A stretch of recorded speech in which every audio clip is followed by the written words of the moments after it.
And welcome to One on One, the weekend edition or the version of the weekend show. Definitely right here on 89.7 Contact FM. And of course, the platform is on for you to get to know more some of the personalities right here in Rwanda. And of course, we get to talk to newsmakers who shape the news in the country and beyond. My name is Eugene Anangwe. My guest in studio is a musician, Amande Joyce, and she decided to call herself Kitty. Welcome to One on One. Thank you so much for having me. Joyce and Kitty, why? There's no connection of how the name came about. So how did you come up with that name? I love this pussycat animals. You know the animals, the pussycat. I The love meow them. meow pussycat. So much. I love them so much. Ever since when I was young. So I came up with the name because of the pussycat. A kitten. Exactly. So you don't. How's the connection? I mean, The connection is do you I'm behave so like in the love. kitten as well? Come on. The connection is I'm so in love with these animals. At some point, like I feel like that's a good name for me. That can be a good stage name for me. Yeah. So did you pick it yourself? Because most of my guests here tell me my friends in school had me say this, then they gave me the name. Actually, I did. I did. I used to have a friend of mine, like when we are in secondary, and I used to have you know these chocolate kids chocolates. Yes. So I used to send that friend of mine, please remember to buy me kitty. Remember to buy me kitty. So like at some point I was like, this kitty, like it keeps on coming to In your me mind. so much, and I was like, I think I have to have this name. You can call yourself that. Exactly. And it has worked well for you. So much. How many years in the music industry? Now I count 6. 6 years. Yes. At first I was in a group. It was called Kit Girls. And then later... So you ran away with the name of the group. I was the founder of the group. Oh, so it was called after you, eh? Exactly. Oh, I thought you went away with the name of the group. No. So after the separation, like everyone had we had different programs. So I decided to remain with my name. Tell me about that group. The group, like we were in secondary, high school. Yes, we were 2 girls, and we were the only group by that time. It was 2006. 2 girls, meaning including you, or 2 girls and you? 2 girls, including me. So you were only 2, a group of 2. A group of 2. Okay, what were you doing together? I remember our first song. We did our first song together. It was called Hold Me Down. Hold Me Down. Yes, that's the first song we did. This colleague of mine, she used to give me like energy to do something. She used to push me to write music. So at some point I was like, I think I can't do it without you. I need you. Let's do something. Let's plan something. So you are writing? Yeah, I used to write. I used to do everything by that time. Like she was, I think I was in senior 4 and she was in senior 2. So like I was the big girl. So I used like to finance and at some point she can also help me. But 90% of the things I used to do, all I needed was support. Okay. Someone to stand with on stage. Like I wasn't so confident with myself, so I needed someone to give you backup exactly when you're on stage. Yes. So what caused this separation? I mean, the boys or the money, the fame? What happened? Okay, after my senior 6, I had to join university, and she was still at school in secondary. So like timing, it was really hard for me and her. I would be in my holidays and she would be at school. So you find like we are losing concerts, we are losing our music, so and you were the like, marketing. We are making us to lose all this business. Yes. So go on your way, and you went No, on we your way. didn't say go on your way. No. It was like, do you think we can still do this? And she was like, I really don't know. So let's give it time and see. If we can't do it, then let's quit. yes. Okay. So that's what happened. And after her school, I thought after her school we are going to do the same thing, but she had to go to Uganda for her university. Okay. So like I was here, Split and she you was completely now. Exactly. Do you get in touch with each Now other? she's back, but she came back when I've already moved on. So it was that like I was used to being alone on stage, and I was like, And you've kind of grown up from those Exactly. group things. All right. 6 years in the game. What have you been able to achieve? How many songs? How many albums? What have you been able to do? okay, I would say like 6 years. I haven't achieved my goals yet, because the first years like it was like I was trying something, like I wasn't into music that so much. Like I didn't know what I wanted exactly. But right now, I've been since last year. Yes, and right now I'm doing so well. Yes, I've done more than I was expecting to do. So I believe music right now, it's a a business to me.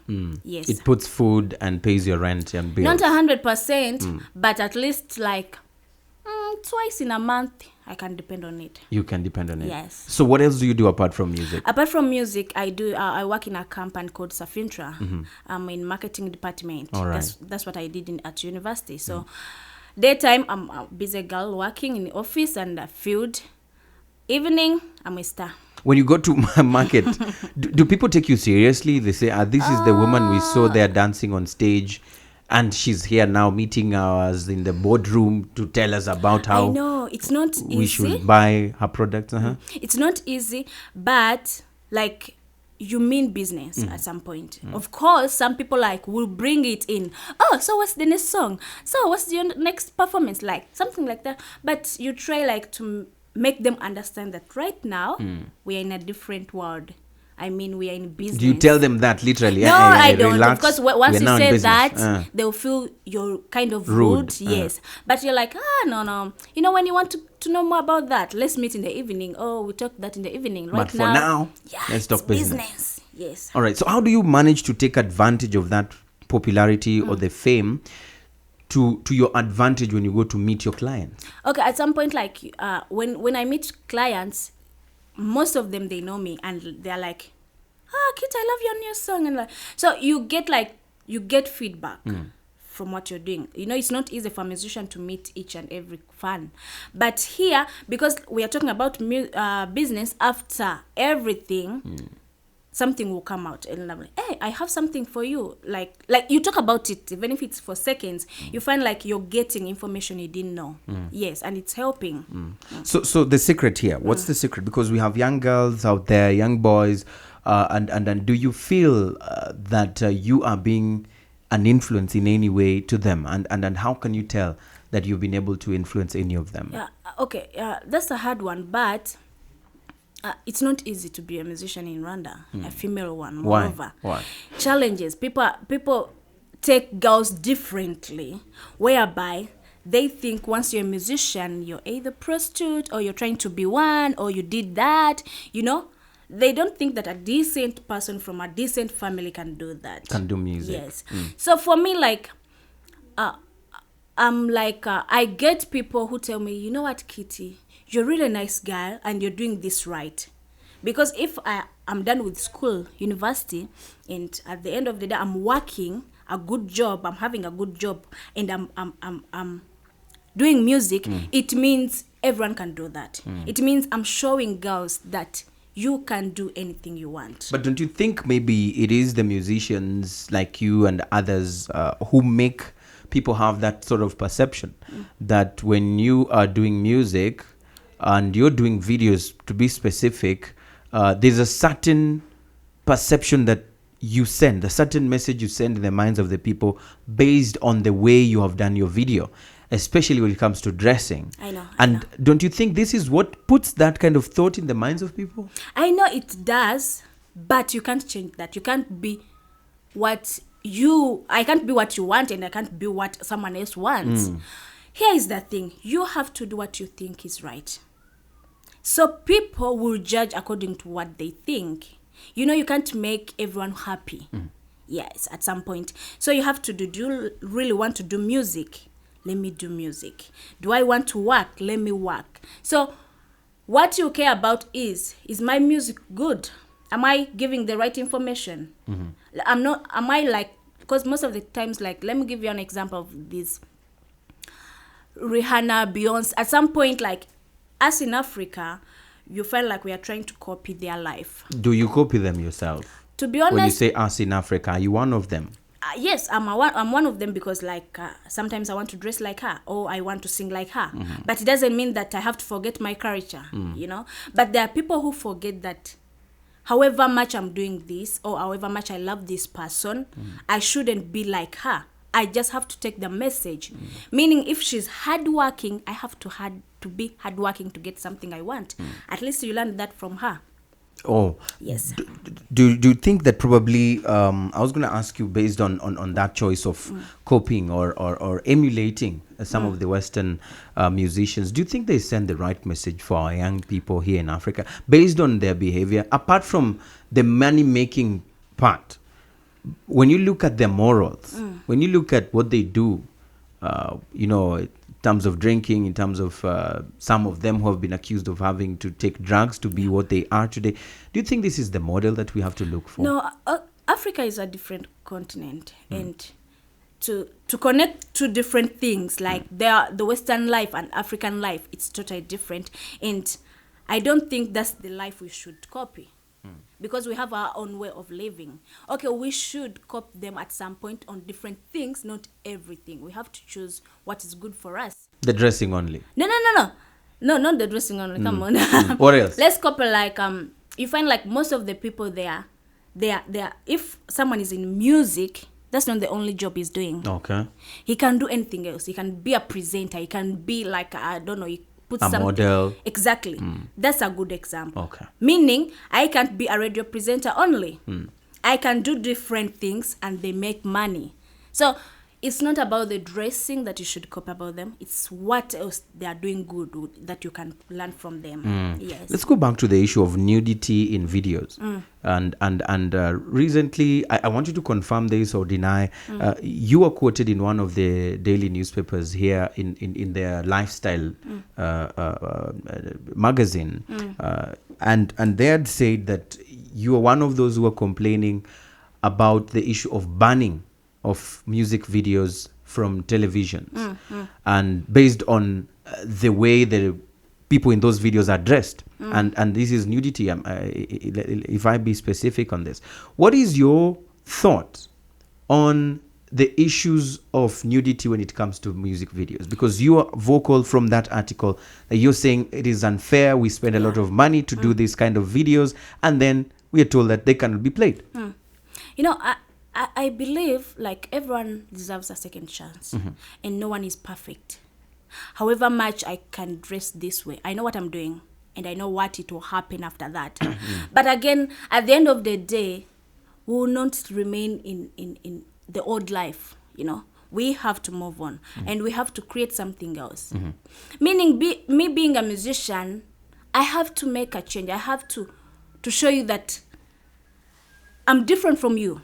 I'm trying to create something different, So I believe me dressed that way. It's like.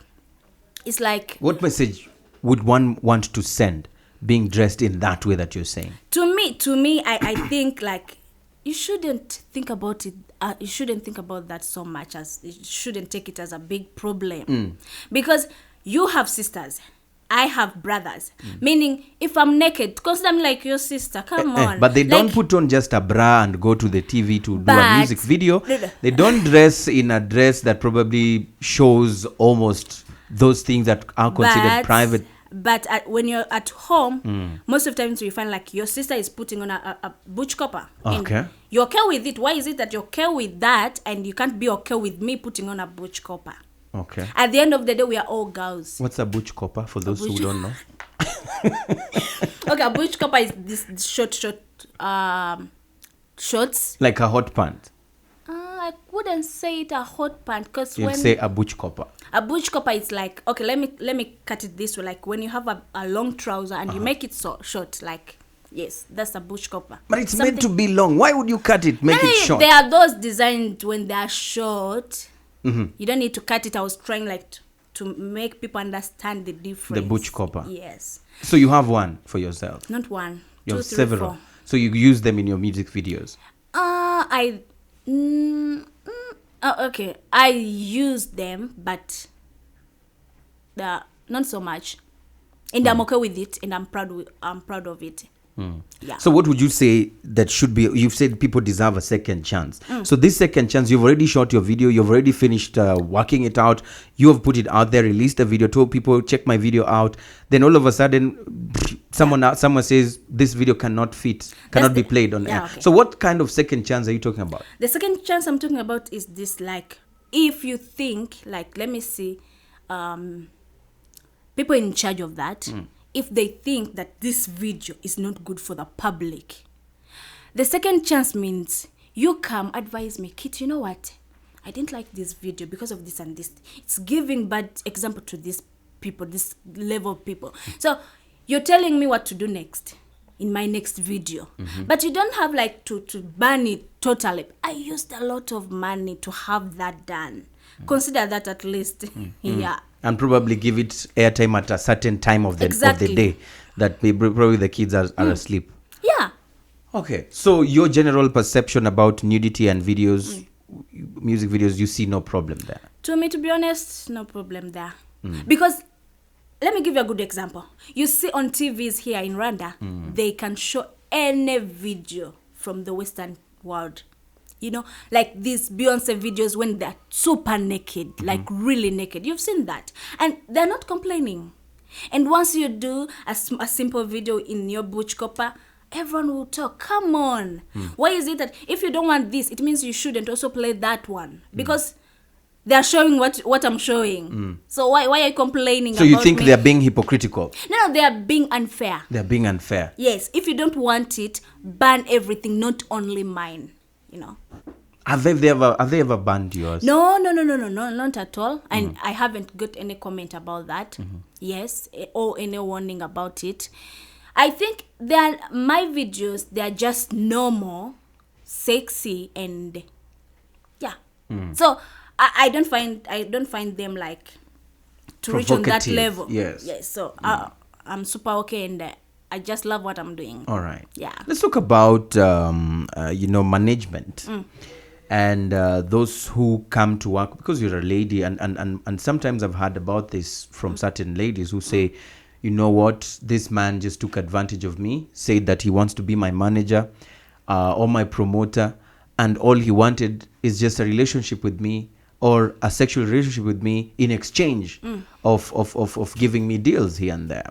Do you face that kind of situation? I do. And more especially, okay, like this year I'm stable, but before last year and the years before, it used to happen. Like I was in this situation whereby I need someone to help me out. You know, I was a student, I don't have money, and I have to record, I have to do a video. So at the end of the day, I need someone. I can't do it by myself. So if I'm like people like, sure, how much does it cost to do a video? Hell no, that's too small. You can't even finish 1 million just for the two things. So I can do that. That's a small money. I can just drink that for a night.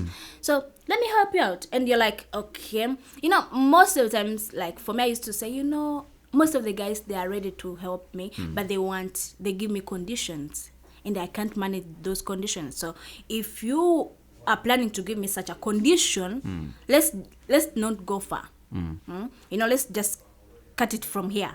So you find like someone, of course, no one will come saying that, no.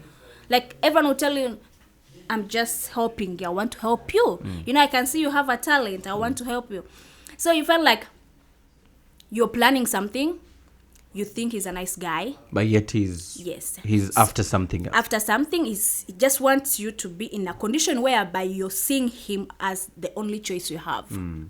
Whereby if he puts a condition, you have to accept it because you want this.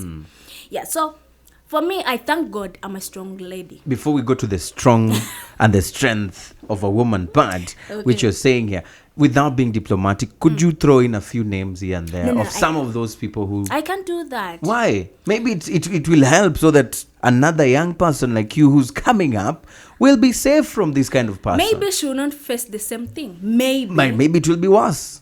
No, you know, like... Come on, Kitty. You have names.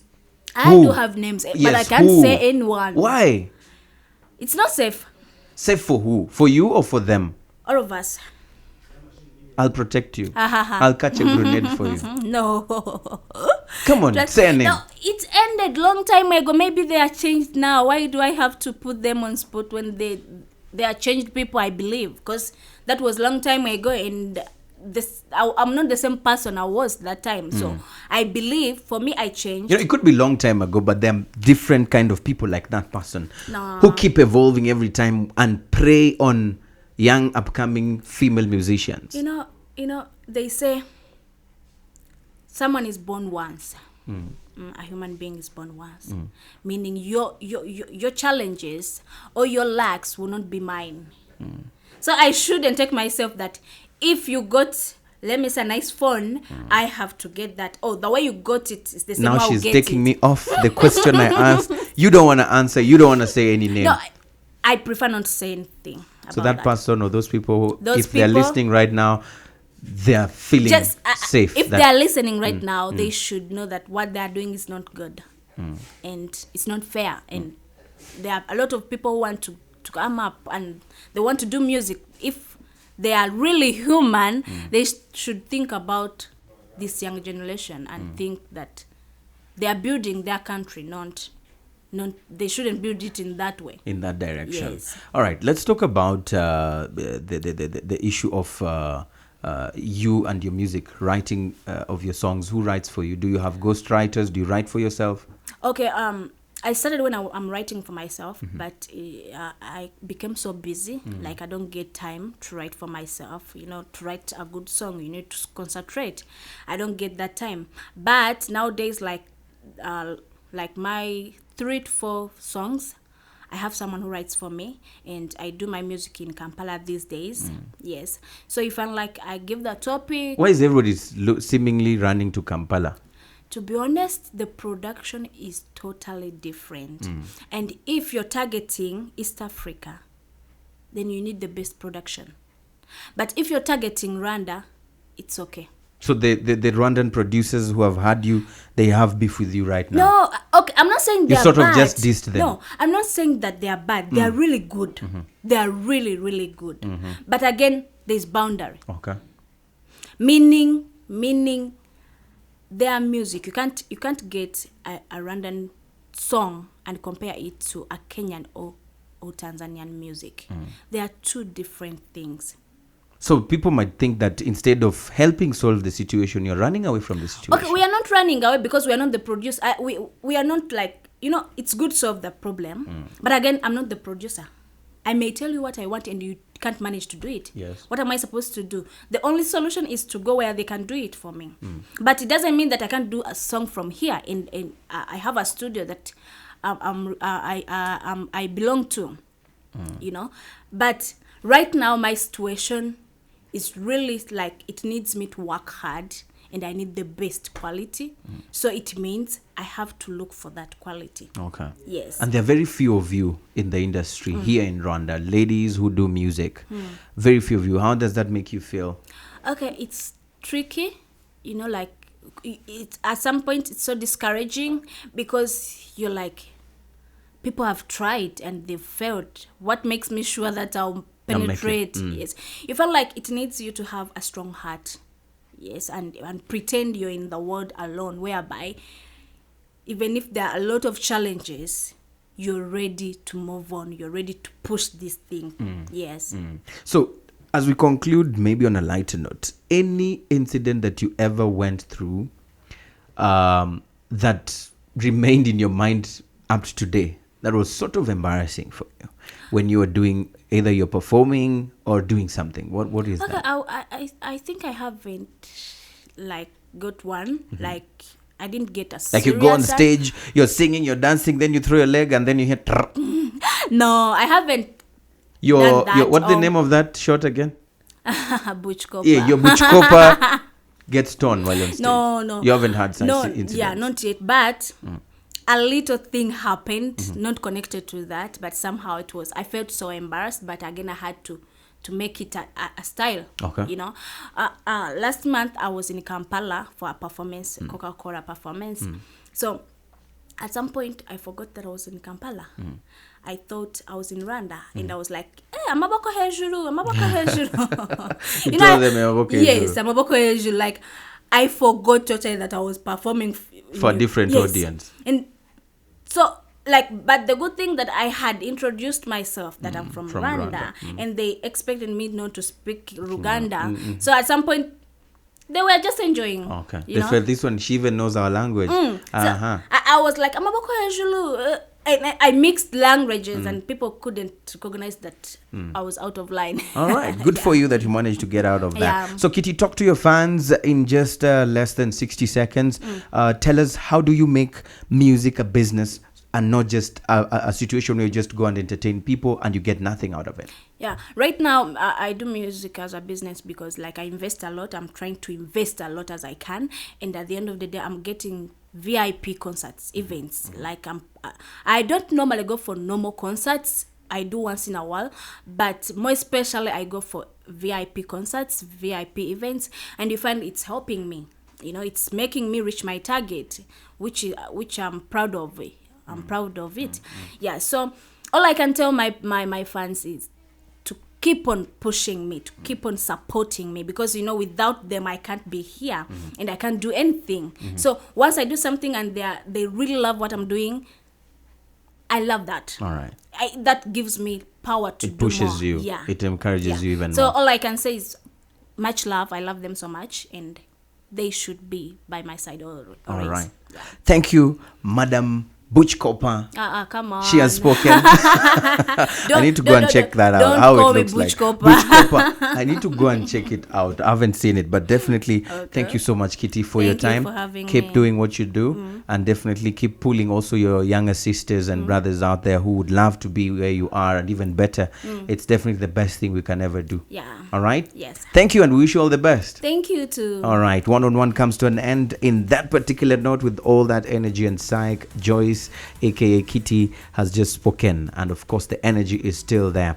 Keep on following and listening to 89.7 Contact FM for more interviews just like this one and better on one-on-one. The hashtag to use is 101RW. Let's keep interactive. As always, I'm Eugene Anangwe. Goodbye.